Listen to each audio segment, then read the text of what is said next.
Hi everyone, welcoming you to the discussion for CMA Intermediate Model Question Paper for December 2024. So ഇപ്രാവശ്യവും അവർ കഴിഞ്ഞ അറ്റംപ്റ്റിൽ തന്ന പോലെ descriptive ക്വസ്റ്റ്യനും അതുപോലെ തന്നെ MCQ ക്വസ്റ്റ്യൻ തന്നെ ആ ഒരു സ്റ്റൈലിലേക്കാണ് പോയത്. മാച്ച് ദ ഫോളോയിങ്ങോ ഫിൽ ഇൻ ദ ബ്ലാങ്ക്സോ പോലുള്ള കാര്യങ്ങളൊന്നും വന്നിട്ടില്ല. സോ വളരെ സിമ്പിളായിട്ടുള്ള 10 MCQs വന്നിട്ടുണ്ട്. അതിന് 20 മാർക്കായിരിക്കും. And apart from that 2 marks each ആയിട്ട് മാർക്ക് വരുന്നുണ്ട്. അപ്പാർട്ട് ഫ്രം ദാറ്റ് നമ്മൾ ഒരു ഡിസ്ക്രിപ്റ്റീവ് ക്വസ്റ്റ്യനും കാണുന്ന രീതിയിലാണ് കാണുന്നത്. വളരെ സിമ്പിളായ ക്വസ്റ്റ്യൻ ആണ് മോഡൽ ക്വസ്റ്റ്യൻ പേപ്പർ വന്നിരിക്കുന്നത്. എക്സാമിനും we are expecting a very simple question only. നിങ്ങൾ നല്ല രീതിയിൽ പ്രിപ്പയർ ചെയ്ത് കഴിഞ്ഞാൽ ഒരു 40 അബോസ് ഈസിലി സ്കോർ ചെയ്യാൻ പറ്റുന്ന ഒരു സബ്ജക്റ്റ് ആണ് auditing. Okay fine. So that is out of 50 understanding. So first question SA 230. അതിൻ്റെ ഓപ്ഷൻ പോലും വായിക്കേണ്ട. SA 230 നമുക്കറിയാം, it is audit documentation. So secretarial ഓഡിറ്റിന്റെ ലിമിറ്റ് സെക്രട്ടറി ഓഡിറ്റിന് 204 ആണ്. അതിൽ അവർ ചോദിച്ചിരിക്കുന്നത് പെയ്ഡ് ഷെയർ ക്യാപിറ്റൽ ലിമിറ്റ് ആണ്. എത്രയാണ്? 50 crore ഓർ എബോവ്. അതുപോലെ തന്നെ അതേ ചാപ്റ്ററിൽ തന്നെ സെക്രട്ടറിയൽ ഓഡിറ്റിന്റെ റിപ്പോർട്ട്, ഏത് audit report? MR3. Then unpaid dividend account നമ്മൾ എത്ര സമയം കഴിഞ്ഞാലാണ് ഇൻവെസ്റ്റ്മെന്റ് എഡ്യൂക്കേഷൻ പ്രൊട്ടക്ഷൻ ഫണ്ടിലേക്ക് കൺവേർട്ട് ചെയ്യുന്നത് എന്നുള്ള ക്വസ്റ്റൻ ആണ്. 7 years ആണ്. Many of people would know. 123, 124, 125, 126 and 127 of the companies act talks about dividend. 127 ആണ് ഇത് പറയുന്നത്. Which of the following services cannot be rendered by auditor as per companies act? അപ്പോൾ investment advisory section 144 ആണ് ലോയില്. 144 അതിൽ investment advisory service കൊടുക്കാൻ വേണ്ടി പറ്റത്തില്ല. കുറേ കാര്യങ്ങളുണ്ട്. AAA MDR എന്നാണ് കോഡ് ചെയ്യാൻ പറയാറ്. Investment advisory, investment banking, internal audit, accounts, അതുപോലെ തന്നെ actuarial services, investment banking, investment advisory, managerial സർവീസസുകൾ, റെൻഡറിങ് ഔട്ട്സോഴ്സ് സർവീസ് കൊടുക്കുന്നത്, തുടങ്ങിയ കുറേ കാര്യങ്ങൾ ഓർഡർ കൊടുക്കുന്നത്. വെച്ചാൽ ഓർഡർക്ക് അത് കൊടുക്കുക, CA-കാരനോ CMA-കാരനോ കൊടുക്കാൻ പറ്റുന്നതല്ല. അത് കൊടുത്താൽ നമ്മൾ എന്ത് ചെയ്യാൻ പാടില്ല? വോട്ട് ചെയ്യാൻ കൊടുക്കുക അല്ല വോട്ട് ചെയ്താൽ ഇത് ചെയ്യാൻ പാടില്ല എന്നുള്ളതാണ് section 144 prohibition. Next, an individual who has completed his term shall not be eligible for reappointment for next 5 years. അങ്ങനെ നമ്മൾ rotation 139 subsection 2 റൊട്ടേഷനിൽ 5 years. So the following is not an audit risk. Again, this was asked in the previous year question actually. Inherent detection, control, omission risk. Same question they were asking. An audit which is conducted concerning the particular area മാത്രം audit ചെയ്യുന്നതിന് partial audit. അതുപോലെ തന്നെ company auditor resigning from his post ഏത് ഫോമാണ് കൊടുക്കേണ്ടത്? ADT1 അപ്പോയിൻമെന്റ്, ADT2 removal, ADT3 resignation, ADT4 ഫ്രോഡുമായിട്ട് reporting ആണ്. So ADT3 is resignation. Resign സമയത്ത് എന്തുകൊണ്ടാണ് റിസൈൻ ചെയ്യുന്നതെന്നുള്ളത് ഓഡിറ്റർ എന്ത് ചെയ്യണം? കമ്പനീനെയും അതുപോലെ തന്നെ റെഗുലേറ്ററിനെയും ഇൻഫോം ചെയ്യേണ്ടതാണ്. ഗവൺമെന്റ് കമ്പനീൻ്റെ കേസിൽ CAG ഇൻഫോം ചെയ്യേണ്ടതാണ്, രജിസ്ട്രാറിനെ ഇൻഫോം ചെയ്യേണ്ടതാണ്. സോ അത്രയും പോയിന്റ്സ് ഒന്ന് നോക്കാം റെസിഗ്നേഷനായിട്ട് ബന്ധപ്പെട്ട്. Now so the following is part of rural self government ഗ്രാമപരിഷത്ത്. ഇത് അഗെയിൻ ലാസ്റ്റ് നമ്മളുടെ മുനിസിപ്പാലിറ്റി പഞ്ചായത്ത് ഓഡിറ്റിലാണ്. Look at descriptive question. അവർ പറയുന്നത് distinguish between audit and investigation, first chapter. So ഓഡിറ്റിൽ നമ്മൾ നോക്കുകയാണെങ്കിൽ auditing is an independent systematic examination of evidence underlying the accounting or other data in accordance with the generally accepted auditing practices to ascertain the true and fair view of the FS of an enterprise. Investigation may be defined as an examination of accounts and records with a view to ascertain any fact for some special purpose which varies from assignment to assignment. Investigation പറഞ്ഞാലേ ഒരു സ്ഥാപനത്തിൽ ഒരു issue ഉണ്ടായി, ഒരു പ്രശ്നം ഉണ്ടായെന്ന് കണ്ടതിന് ശേഷം അത് കണ്ടുപിടിക്കാൻ വേണ്ടി പോകുമ്പോഴാണ് നമ്മൾ എന്ത് ഉപയോഗിക്കുന്നത്? ഇൻവെസ്റ്റ്മെന്റ് ഉപയോഗിക്കുന്നത്. അതേസമയത്ത് നമ്മൾ ഇൻവെസ്റ്റിഗേഷൻ ഉപയോഗിക്കുന്നത്. അതേസമയത്ത് ഓഡിറ്റ് എന്ന് പറഞ്ഞു കഴിഞ്ഞാൽ നമ്മൾ ഒപ്പീനിയൻ പറയാൻ വേണ്ടി പോകുന്നപ്പോഴാണ് ഓഡിറ്റ് ഉപയോഗിക്കുക. Next scope. Audit has a wide scope. In statutory audit, scope of determined by the relevant law, and in case of private audit, determined by client. അപ്പോൾ സ്റ്റാറ്റുട്ടറി ഓഡിറ്റിൽ നമുക്ക് മാക്സിമം പവേഴ്സും മാക്സിമം കാര്യങ്ങളും കിട്ടുന്നുണ്ട് section 139 മുതൽ 148 വരെ. ഇനി ഇൻവെസ്റ്റിഗേഷൻ്റെ കേസിൽ it is limited because ആ ഒരു ഏരിയ മാത്രം നമുക്ക് ഇൻവെസ്റ്റ് ചെയ്യാൻ പറ്റത്തുള്ളൂ. പിന്നെ ഒബ്ജക്റ്റീവ് നോക്കുകയാണെങ്കിൽ in audit accounts and records are verified as to their truth and fairness. അപ്പോൾ ഒബ്ജക്റ്റീവിൽ നമ്മൾ അതിൻ്റെ ഫെയർനെസ് ട്രൂ ആണോ ഫെയർ ആണോ നോക്കലാണ്. Investigation is for the special purpose. അപ്പോൾ ആ ഒരു പേർപ്പസ് മേ ബി ഒരു പാർട്ട്ണറിനെ ഇൻകമിംഗ് ആയിട്ട് എടുക്കണോ അല്ലെങ്കിൽ എന്തെങ്കിലും ഫ്രോഡ് നടന്നിട്ടുണ്ടോ, പല ഇൻവെസ്റ്റിഗേഷൻ ഉണ്ടാവും. Audit procedure. Audit is conducted in accordance with generally accepted auditing principle. Investigation involved when external auditing must. അപ്പോൾ ഈ ഓഡിറ്റിൽ നമ്മൾ ജനറലി അക്സെപ്റ്റ് ചെയ്ത കാര്യങ്ങളാണ് പറയുന്നത്. ഇൻവെസ്റ്റിഗേഷനിൽ നമുക്ക് കുറച്ചും കൂടെ കൂടുതൽ കാര്യങ്ങൾ വേണമെങ്കിൽ ഇൻകോപ്പറേറ്റ് ചെയ്യാം. Evidence. Auditor will evaluate accounting records predominantly based on persuasive evidence. An investigator can draw conclusion only on the basis of substantial or sometimes conclusive evidence. അപ്പോൾ ഓഡിറ്റിൽ നമ്മൾ റീസണബിൾ ആയിട്ടുള്ള അഷുറൻസ് മാത്രമേ കൊടുക്കുന്നുള്ളൂ, പെർസൂസീവ് എവിഡൻസ് മതി. അതേസമയത്ത് ഇൻവെസ്റ്റിഗേഷൻ ആകുമ്പോൾ concluding evidence ആവശ്യമാണ്. Substantial ആയിട്ടുള്ള എവിഡൻസ് ആവശ്യമാണ്. ഇനി approach, auditor is sceptical and not suspicious. Suspicious അല്ല, പക്ഷേ സ്കെപ്റ്റിക്കൽ ആണ്.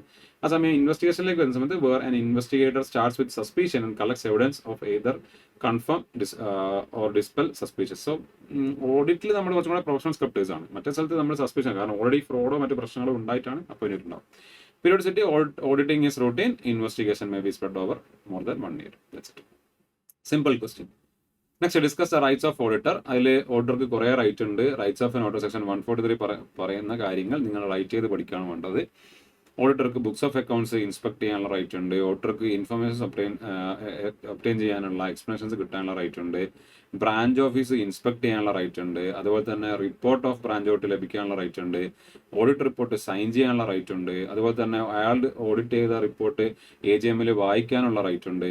നോട്ടീസസും മറ്റു കാര്യങ്ങളും ഒബ്റ്റെയിൻ ചെയ്യാനുള്ള റൈറ്റ് ഉണ്ട്. മീറ്റിംഗ് അറ്റൻഡ് ചെയ്യാനുള്ള റൈറ്റ് ഉണ്ട്. So these are the rights which is mention in section 143 and 145, 146. 143-ൽ ഓഡിറ്റർക്ക് ഇൻഫർമേഷൻസ് എല്ലാം ലഭിക്കണമെന്നും ഓഡിറ്റർക്ക് എന്ത് റിപ്പോർട്ട് വേണമെങ്കിലും കൊടുക്കണം എന്നൊക്കെ പറയുന്നതാണെങ്കിൽ, ബ്രാഞ്ച് 140 ആണ് പറയുന്നതെങ്കിൽ 145 സൈനിങ് റൈറ്റ്, അതായത് ആ സൈൻ ചെയ്യാനുള്ള പവർ ആർക്ക് മാത്രമേ ഉള്ളൂ, only the auditor is having that right. അതുപോലെ തന്നെ എല്ലാ നോട്ടീസുകൾ ലഭിക്കാനും കമ്മ്യൂണിക്കേഷൻസ് ലഭിക്കുക എന്നുള്ളത് അയാളുടെ റൈറ്റ് ആണ്. അത് മാത്രമല്ല മീറ്റിങ്ങിന് പങ്കെടുക്കാൻ പറ്റുന്നുള്ളതും അയാളുടെ റൈറ്റ് ആണ്. മീറ്റിങ്ങിന് അയാൾക്ക് മാത്രമല്ല അയാളുടെ റെപ്രസെൻറ്റേറ്റീവിനുമാണ് അയക്കാൻ പറ്റുന്നതാണ്. This is a very direct question. Next, demonstrate the audit procedures to be followed in audit of property plant equipment. അപ്പോൾ കഴിഞ്ഞ അറ്റംപ്റ്റിൽ ഇൻവെന്ററി ചോദിച്ചത്, ഇപ്രാവശ്യം പ്രോപ്പർട്ടി പ്ലാൻ എക്യുപ്മെന്റ് ആണ് മോൾ ക്വസ്റ്റ്യൻ പേപ്പറിൽ കാണുന്നത്. അപ്പോൾ നിങ്ങൾ പ്രോപ്പർട്ടി പ്ലാൻ എക്യുപ്മെന്റുമായിട്ട് ബന്ധപ്പെട്ടിട്ട് AS16 ആണ്, തന്നെ AS10 അതിൻ്റെ കൂടെ വരുന്നുണ്ട്. സോ നോക്കാം. എക്സിസ്റ്റൻസ് നമ്മൾ എന്ന് പറഞ്ഞാൽ ആ ഫിനാൻഷ്യൽ സ്റ്റേറ്റ്മെന്റിൽ കാണിക്കുന്ന ആ ഒരു ഫിക്സ്ഡ് അസറ്റ് എക്സിസ്റ്റിംഗ് ആണോ. The auditor must ensure physical verification of asset to confirm that the exist and are under possession of the client. He shall demand explanation for any discrepancy found in the above process. അപ്പോൾ അവിടെ existing ആണോ, existing അല്ലെങ്കിൽ അത് വേറെ എന്തെങ്കിലും purpose use ചെയ്യുന്നുണ്ടെങ്കിൽ ആ discrepancies പറഞ്ഞു കൊടുക്കണം. Right and obligation is about ownership. Ownership നമ്മൾ ബില്ലിലൊക്കെ നോക്കിയിട്ട് നമ്മളുടെ തന്നെയാണോ എന്ന് നമ്മൾ നോക്കണം ownership. Auditor should verify PP addition have been approved by responsible official and such additions are as per the capital expenditure budget approved by the board.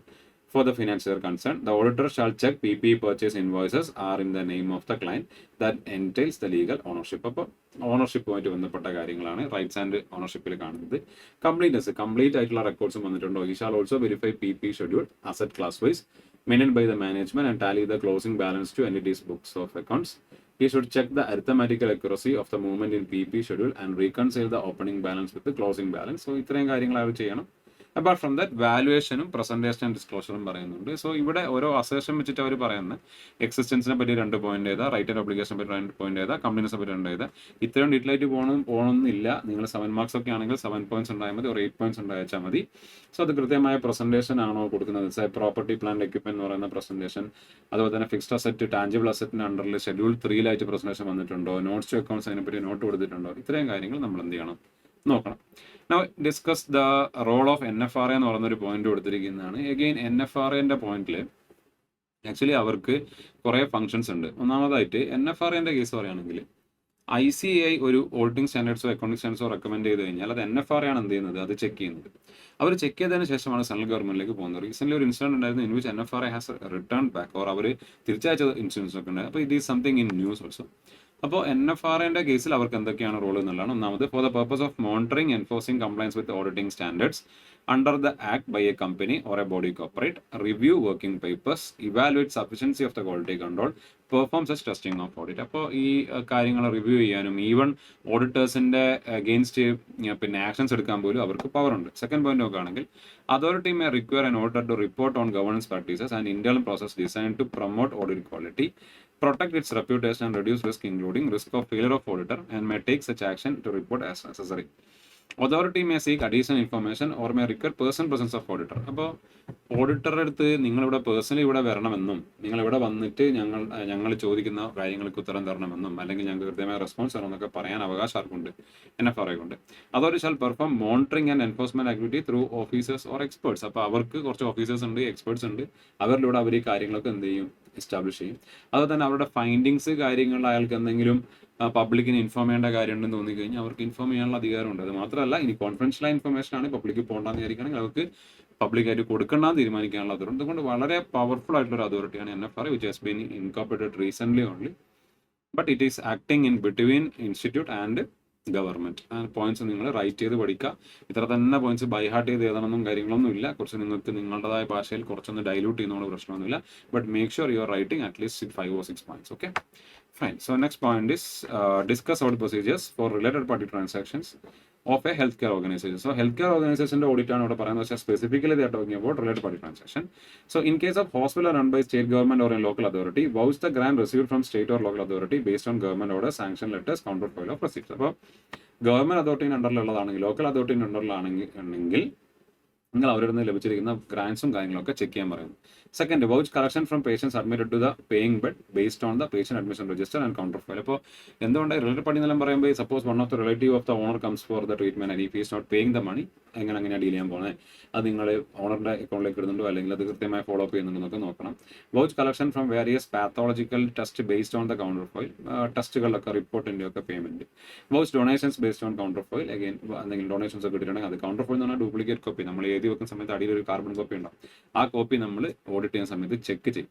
In case hospitals having guest house, assess the collections based on the register. Interest and dividend income should be vouch with reference to investment register. Suppose ഇവർക്ക് extra എന്തെങ്കിലും പണം കിട്ടി അവരെവിടെയെങ്കിലും invest ചെയ്തിട്ടുണ്ടോ, ആ invest ചെയ്തെടുത്ത് പണം വരുന്നുണ്ടെങ്കിൽ അത് നമ്മൾ വാച്ച് ചെയ്യണം.